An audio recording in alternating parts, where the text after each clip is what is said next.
What's up everyone, this is Cyberknight8610, and today we're going to open up a box that is actually pretty rare. I haven't really seen many of this box before, and that is a Yu-Gi-Oh! Zexal Duelist Edition Vol.4. So yeah, this is kind of the Edison format box, is kind of what I think of it every time I see it, and it is basically a reprint set, including several different sets that came out for Yu-Gi-Oh! Altogether into one, which is really interesting. I mean, this has, let's see, what was it? Absolute Power Force, Stardust Overdrive, Ancient Prophecy, and The Shining Darkness, basically all together in this.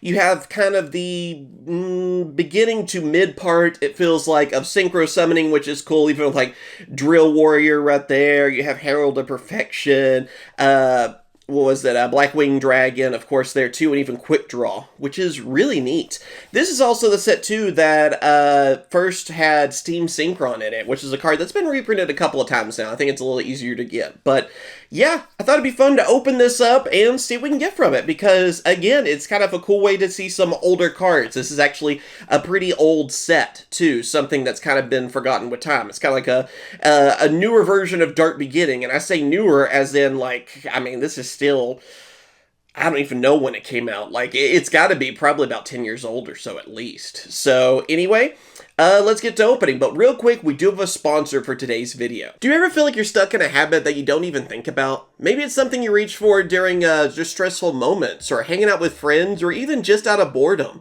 Well, we've all been there, and honestly, that's why I've been excited to try out Fume, and it's been a game changer. No vapor, no nicotine, just flavor. Fume is an award-winning flavor air device that delivers great taste without any harmful chemicals. Instead of inhaling vapor, you're simply breathing in natural food-grade ingredients to satisfy the craving without the addiction. Great for oral fixation and fidgeting, whether you're looking to keep your hands busy or curb an urge. Fume's premium wood design is built for both flavor and function. The magnetic fidget provides an extra layer of satisfaction, making it perfect for relieving stress or staying focused. Sleek, portable, and built to last. Designed with a high-quality build and sleek aesthetic, Fume feels premium in your hand, and it's easy to take anywhere, whether you're at work, traveling, or just relaxing at home. You can even personalize it to whatever flavor you like. My favorite flavor is crisp mint. I actually like that quite a bit. I have heartburn and stuff too, so I always like mint kind of flavors, and it helps a lot. I like how even like the fidgeting and stuff too, it makes little satisfying clicks, and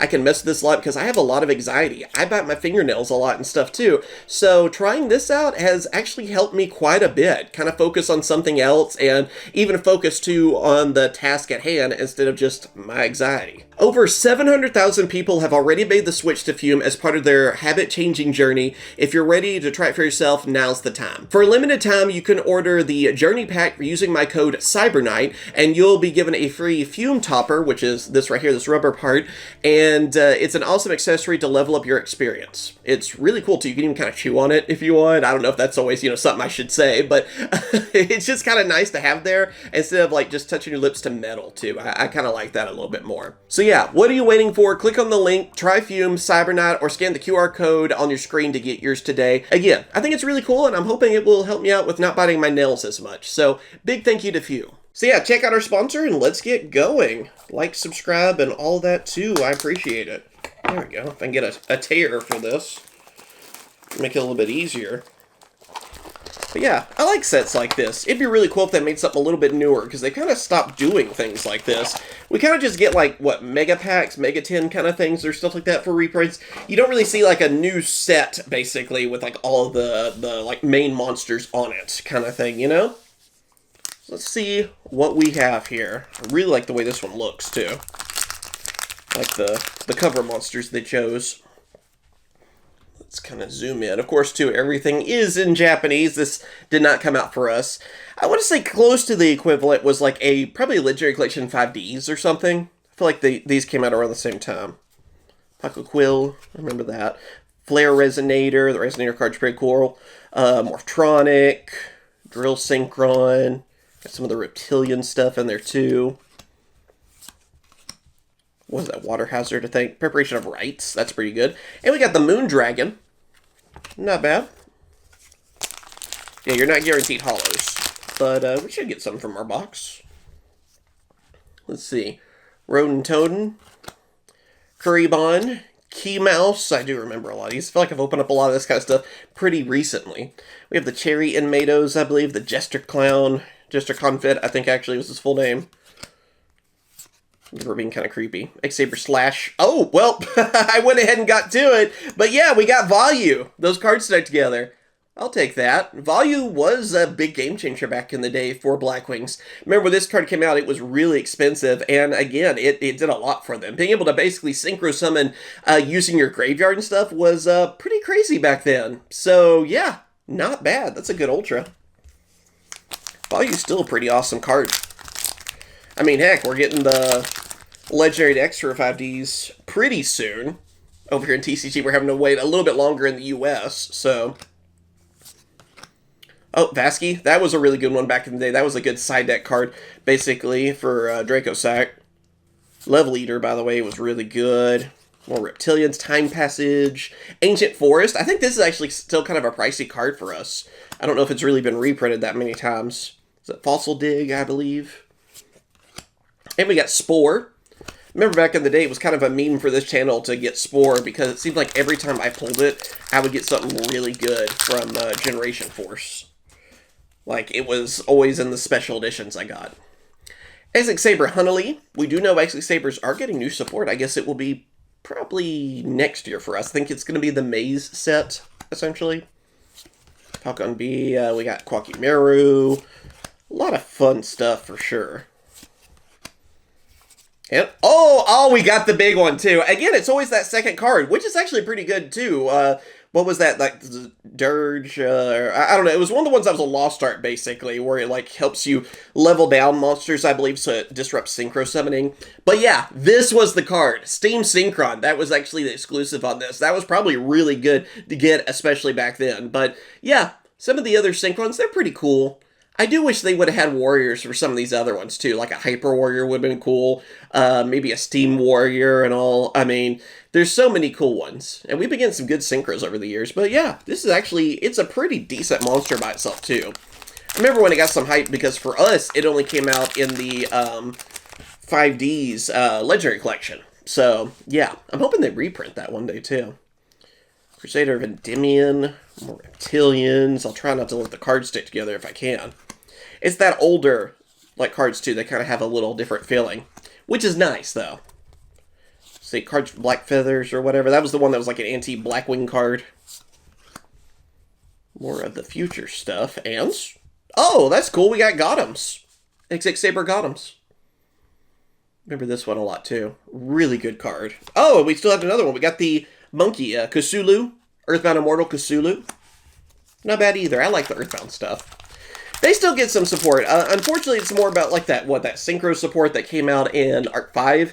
I like more of the older Earthbound Immortal stuff, the 5Ds ones, you know? We got, oh yeah, more of the Quakimeru Rock Stun. Lina, I think that's the first time we got her. Into the Void was that earlier. What else we got? There's the Whirlwind one. Oh yeah, and we got, of course, Blackwing was this one, Silverwind, I think was its name. Actually kind of a pricey card these days. Again, like for older formats, Edison and that kind of stuff, because I don't think he's been reprinted for a while. I need to check. I don't remember if he's in the Legendary decks. He might be in that. If so, that'd be a good reprint. I don't remember off the top of my head because, again, hadn't gotten mine yet.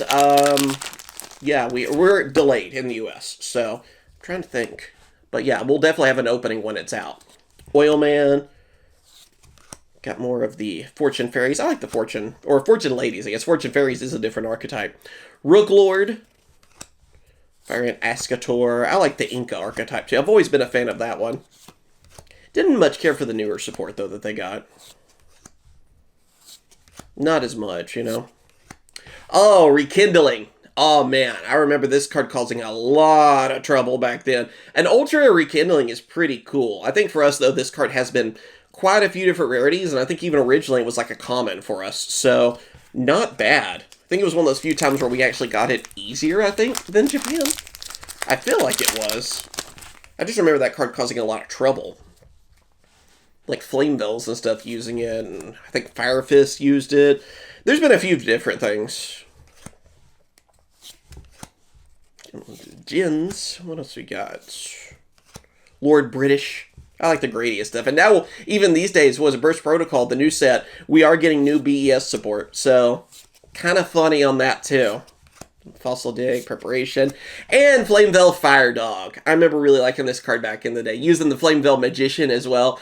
Flamevell Magician was a tuner monster, Fire Dog being a, of course, level 4. With both of them, you could Synchro Summon for Stardust pretty easy, I think I remember, and of course, Rekindling being a big part of that as well. Rekindling brings out monsters with like 200 defense, so yeah, it was really good. Then Oracle of the Sun, which was like a poor man's Cyber Dragon, kind of. It was actually pretty good in a few different decks. Not just Inca. But yeah, it's the one that helps you bring out your dragons. Got some Gravekeepers, Descendant even, and everything. The Battery Men, I did like those. Huntley yet again. Oh, we got Dark Lucius. I like some of those kind of random ritual monsters. Cards for Black Feathers. What else? I do remember actually a lot of this stuff. Let's see, we got the Infinity Dragon. Yeah, I think so. Infernity, I should say not Infinity. But yeah. I always thought this guy was kind of cool. To me, I guess it's supposed to be like a crown or something that's like on his head, sort of. It always looks like a thing of ribs. Like you've eaten the meat off of them. I don't know why. I see that every time. I think of even like the Flintstones where they put it on the car, on top of the car or whatever in the drive-thru movie. I don't know why. I see that. I don't know if anyone else has that weird problem or whatever. Did anyone else see that? Because I've always thought that every time I've seen that card. I'm like, I'm sure there's something wrong with me, but every time I think that. I don't know, man. Oh, we got like the Summon Skull. I forget his name, but basically the Synchro. Fortune Ladies, more of the Djinns. Cold Serpent. Definitely a lot of fun stuff. Future Visions, I remember that being tough to find. Spider Lair, I think. Oh, we got Moray of Greed. That's a pretty cool one. I think it's, what, you get rid of 2 water monsters, or is it one water monster and you get to draw? Something like that. Pretty good, actually. I think some people still like this card because in one of the Astro Packs we got as a holo. Because this is the only holo printing I can think of that's for Japan. And then Solidarity, which I always really like this card too. It was a good power-up for some random decks back in the day. I remember actually using it with them. I used it with some other decks too. I forget what all. More Reptilians. They were kind of fun. Key Mouse, Vasky, Ronin Toad. Again, just a lot of good comments, really, from this set. This era had some good stuff. Quackimirror Boulder. I always like all the Quackimirror stuff, too. Discord. Or is it Discourse? Not in Discourse, actually. Not Discord. But, by the way, I think that came up before Discord was a thing, so... so I could be right. Cards of Consonants. That was, like, one of my favorite cards back in the day. And Infernity Beetle, which was pretty good. Alright, last pack. What can we end with? Can we get another holo? Because, what do we got? Is it an Ultra and a couple of Supers and a Secret, I think? Maybe we're missing something. I have no idea. Let's see. Falcon B. Fernie Mirage. Don't remember that one. I want to say he's like Power Lifter or something. Lina. Apoquil. The turtle once called God, I think was the translated name. It was like Tetsu no Newman. I don't know. It's like in Latin, our English version of it, which is kind of funny. I don't remember on these two. Oh, Herald of Perfection's ritual spell. Pretty cool. Future Visions. And we got the Lizard. Every time I think of that meme too. I need a version of that meme with this guy, right? The, how do you say his name? Karihua? I don't know. But yeah, Earthbound Immortal, the Lizard, basically. Again, such a cool card. I really like those Earthbounds. They were actually scary in the anime and everything too. But yeah, that is everything. Okay, we got a couple Ultras. I forgot already about like Rekindling being one. So I hope you guys have enjoyed just a very random set that's getting pretty rare these days. It's kind of something that was forgotten. Something that only came out for Japan. But yeah, it's a fun set, and I think I'd pick it up if it was out in English like right now or something. Or at the very least, if they had like the 5 5D's Legendary Collection. I definitely have to get that, you know? So, yeah, let me know what you guys think. And, yeah, of course, check out our sponsor. It helps out tremendously. Big thank you to them. They help keep the lights on and the diapers are flowing and all that, too. So, thank you guys for watching. Thank you for your support. And let me know what other videos you'd like to see, too. I'm working on a few different things. And, of course, I will catch you guys later. See ya.